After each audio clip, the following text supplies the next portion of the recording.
kuda.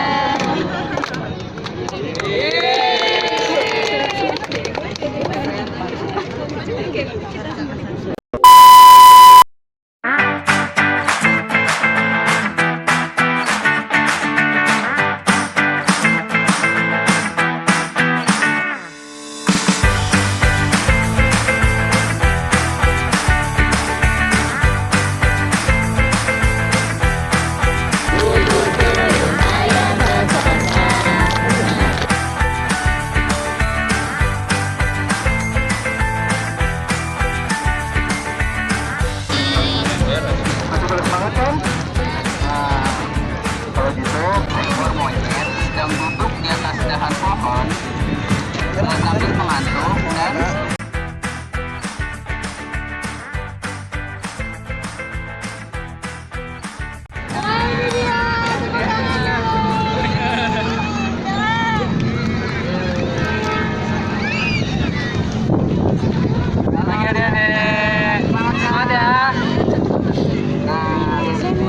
kakak-kakak mau baca cerita selanjutnya.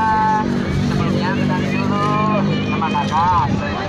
Nah, di sebelah kanan kakak ada nama Kak William. Bagi ini kakak ada Kak Iwa. Halo Kak Iwa. Halo adik-adik. Nah, apa sih ceritanya? Nah, jadi ceritanya itu adalah Nemo Lilliput dan Moni Raksasa.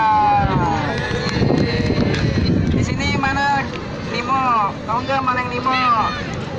Nah, kalau yang Lilliputnya mana? Nah, ini Lilliput, ini Nemo ya. Nah, jadi buku ini karya dari Kontes Dewi. Kita mulai ya ceritanya. Tuh, Nayara itu loh. Nayara tuh di depan. Pada suatu hari, ada seekor monyet sedang duduk di atas dahan pohon sambil mengantuk dan merebahkan diri di atas pohon itu. Apa bang? Monyet itu bernama Moni. Sekali matanya terbuka dan tertutup, dia melihat beberapa ekor burung saling bercanda di atas ranting pohon tempat dia terduduk. Tiba-tiba Moni tersadar. Dia mulai merasakan perutnya sangat lapar. Kemudian dia naik ke atas pohon yang lebih tinggi. Kepalanya mendongak mencari-cari sesuatu. Kepalanya menoleh ke kiri dan ke kanan. Moni mencari buah-buahan yang bisa dimakan. Kok aku tidak melihat buah-buahan di sana? Kata Moni sambil menengokkan kepalanya ke kanan. Di sana juga tidak ada. Kepalanya menengok ke kiri. Moni kemudian turun pelan-pelan. Perutnya sakit karena menahan lapar. Sampai di bawah, ia berjalan menyusuri sungai dan hutan. Tapi ia tidak melihat ada pohon dan buah-buahan. Semua pohon mati dan tanah telah menjadi kering. Moni berjalan hingga ke hutan seberang. Ia melihat di hutan itu tampak hijau.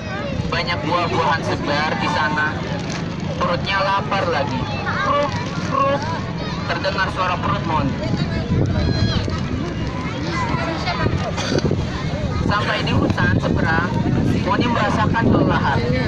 Ia merebahkan badannya. Moni menjatuhkan badannya begitu saja. Langsung sampai menimpa rumput ilalang. Suaranya sangat keras. Moni sudah sangat lelah, maka ia tidak mempedulikan. Kubrak! Badan Moni jatuh di antara rumputan. Ia tertidur lelap, padahal perutnya terasa sakit karena menahan lapar. Awas, pinggir! Ada suara-suara di balik ilalang yang tinggi itu. Namun di sana tidak terlihat ada sesuatu pun makhluk.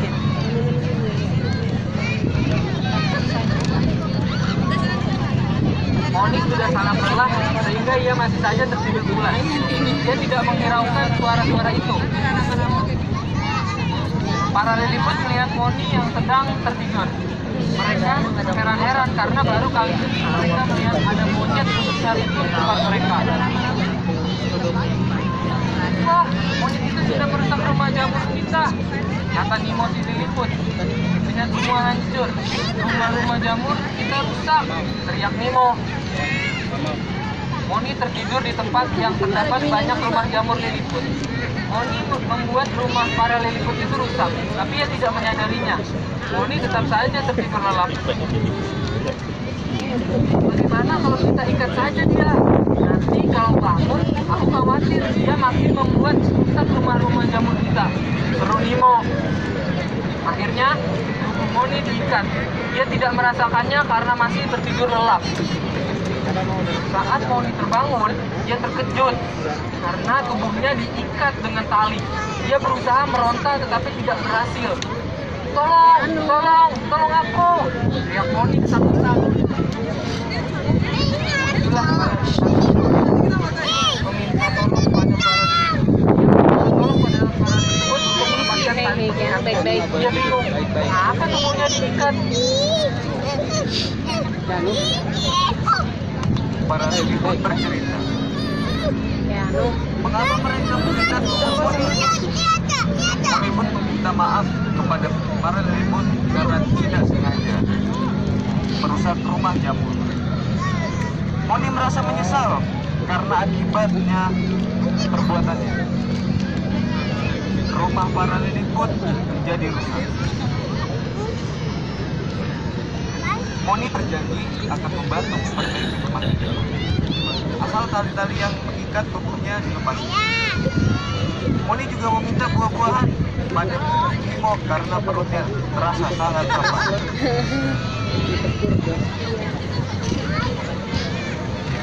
Nemo si Lilliput memaafkan Moni. Kemudian Moni menceritakan kalau hutan tempat tinggalnya telah punah dan pohon-pohon banyak yang mati. Oleh karena itu, ia mencari buah-buahan, terutama pisang kesukaannya, di hutan tempat para Lilliput berada. Mendengar cerita, para Lilliput merasa kasihan kepada Moni. Lalu, para Lilliput mengajak Moni masuk ke dalam hutan untuk mencari buah-buahan.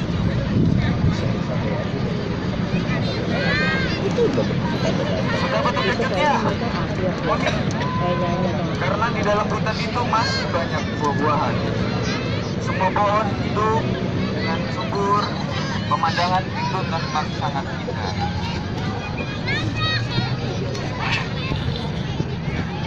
Segera Moni mengambil banyak pisang.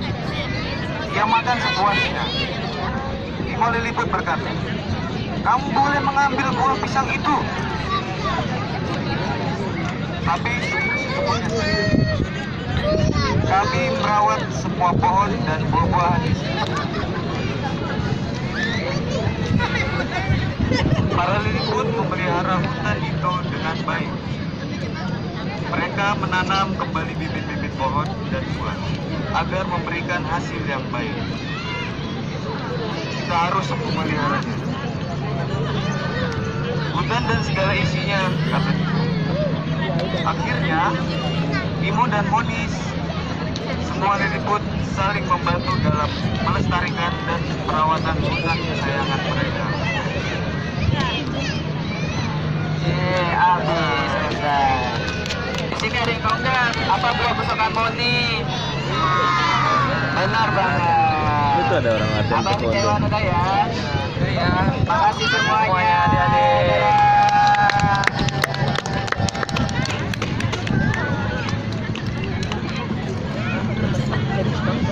Satu, dua, tiga.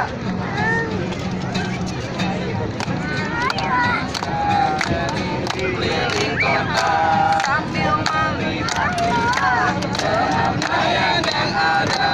Saya berguna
Oke adik-adik, selamat pagi.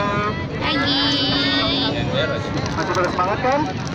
Nah, kalau gitu, kakak di sini juga mau bercerita nih. Kakak mau bercerita seekor apa sih namanya?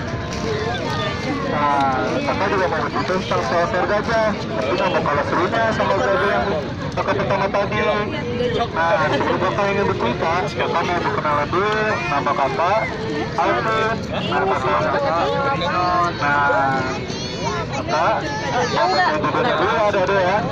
Nah, judulnya itu gajah bermata kecil. Kok bisa sih gajahnya bermata kecil? Ada yang tahu nggak? Kenapa bisa? Karena tahu ya. Nah, kalau begitu kita ikutin aja langsung ya ceritanya.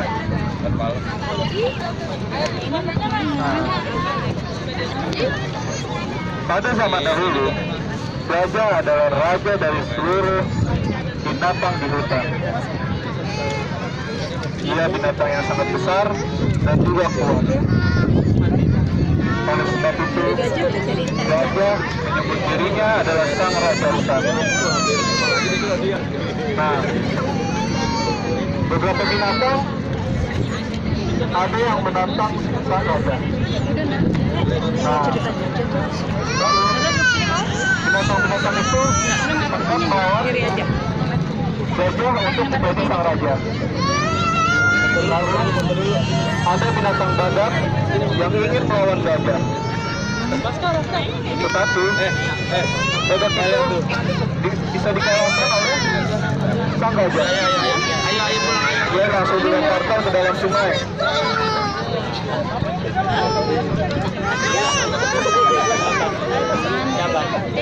Harimau turun melawan gajah melilit leher harimau dengan belalainya.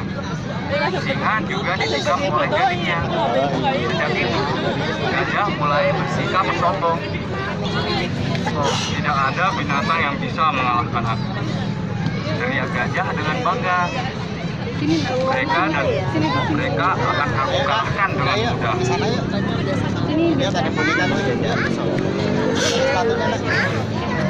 Mau kemana Raina? Lalu, gajah selalu memamerkan kekuatannya kepada binatang-binatang kecil. Itu yang ada. Mau dengerin cerita? Ia terus menyerang binatang-binatang itu. Semua binatang lari melihatku, kata gajah, Yang lagi ada. sambil tertawa. Hahaha. Akulah si Raja Rimba. Jangan bersikap sombong, gajah. Kecilmu lari karena takut kepada gajah. Sambil duduk ya,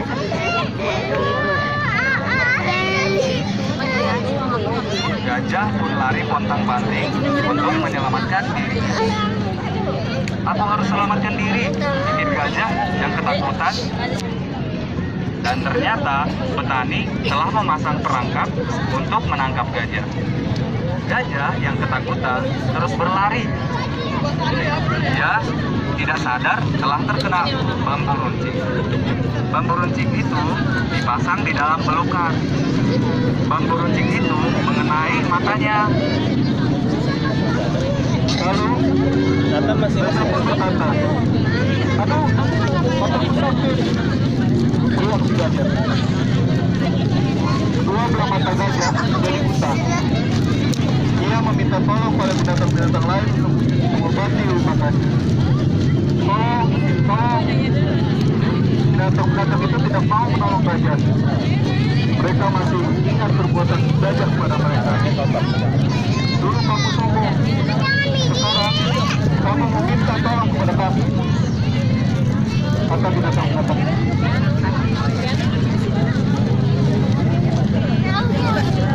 udah di situ. Ganjir. Hanya si raja kambing yang bersimpati kepada gajah. Ambillah kedua bola mataku, kata raja kambing. Dia memberikan sepasang matanya kepada gajah. Gajah dapat melihat seperti semula.